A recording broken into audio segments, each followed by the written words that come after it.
ಅಮ್ಮಂಗೆ 1 ಕೋಟಿ ದುಡ್ಡು ಬಂದ್ಬಿಟ್ಟೈತಂತೆ ಕಣೋ. ಅವಂಗಾಲೆ ಎದೆ ನೋವು. ಹಂಗ ಹೇಳ್ಬಿಡವ್ವ, ಅವ್ವ ಎದೆ ಬಡ್ಕೊಂಡ್ ಸತ್ತೋಗ್ತಾಳೆ. ಮತ್ ಯಾರ ಕೈಲಿ ಹೇಳ್ಸೋದು? ಇವ್ರ ಕಡೆ ಡಾಕ್ಟರ್ ಅವರಲ್ಲ, ಕೇಳ್ತೀನಿರು. ನಿಮ್ ಕಡೆಯವ್ರು ಯಾರೋ ಡಾಕ್ಟರ್ ಅವ್ರೆ ಅಂತ ಅಂದ್ರಲ್ಲ, ಅವ್ರ ಹತ್ರ ಮಾತಾಡ್ಬೇಕು. ನಾನು ಒಂಚೂರು ಫೋನ್ ಮಾಡ್ಕೊಡು. ಹಲೋ ಡಾಕ್ಟ್ರೆ, ನಮ್ಮ ಅವ್ವಂಗೆ 1 ಕೋಟಿ ಪ್ರೈಸ್ ಬಂದದೆ. ಏನಾದ್ರು ಹೇಳಿದ್ರೆ ಎದೆ ಬಡ್ಕೊಂಡು ಸತ್ತೋಗ್ತಾಳೆ. ಹೆಂಗಾದ್ರೂ ಹೇಳಿ ಡಾಕ್ಟ್ರೆ ನೀವು. ಕರ್ಕೊಂಬರಮ್ಮ ಕ್ಲಿನಿಕ್ಕಿಗೆ, BP ಚೆಕ್ ಮಾಡ್ಬಿಟ್ಟು ನಾನೇ ಹೇಳ್ತೀನಿ. ಡಾಕ್ಟ್ರೆ, ನಮ್ಮ ಅವ್ವ. ಕೂರ್ಸಮ್ಮ ಇಲ್ಲಿ, ಕೂರ್ಸು.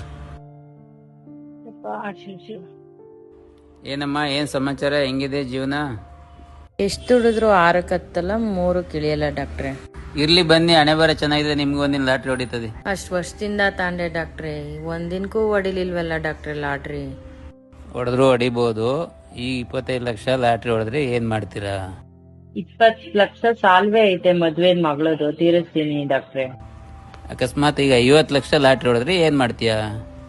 20 ಲಕ್ಷ ಸಾಲ ತೀರ್ಸ್ಬೇಕು ಡಾಕ್ಟ್ರೆ. ಇನ್ ಮಿಕ್ಕಿದ್ದು ಅವಳಿಗೆ ಏನನ್ನ ಒಂಚೂರು ಸೈಟ್ ಮಾಡ್ಕೊಡ್ತೀನಿ ಮಗಳದ್ ಡಾಕ್ಟ್ರೆ ಅಷ್ಟೇ. ಈಗ 75 ಲಕ್ಷನೇ ಲಾಟ್ರಿ ಹೊಡಿತಪ್ಪ, ಏನ್ ಮಾಡ್ತೀಯಾ? ಸಾಲ ತೀರ್ಸಿ ಮಗಳಿಗೆ ಒಂಚೂರು ಸೈಟ್ ತಕ್ಕೊಟ್ಟು, ಇನ್ನೇನ್ ಮಗಳು ಅಳಿಯನ್ ಮೇಲೆ ಬೀಳಕತ್ತದ, ಸಾಯೋ ಹೊತ್ತಿಗೆ ಒಂಚೂರು ಬ್ಯಾಂಕ್ ಅಲ್ಲಿ ದುಡ್ಡು ಇಸ್ಕೊಂತೀನಿ ಡಾಕ್ಟ್ರೆ. ಈಗ ನೀನ್ ಹಣೆ ಬರ ಚೆನ್ನಾಗಿದ್ರೆ 1 ಕೋಟಿ ಲಾಟ್ರಿ ಹೊಡೆದ್ಬಿಡ್ತಪ್ಪ, ಏನ್ ಮಾಡ್ತೀಯಾ?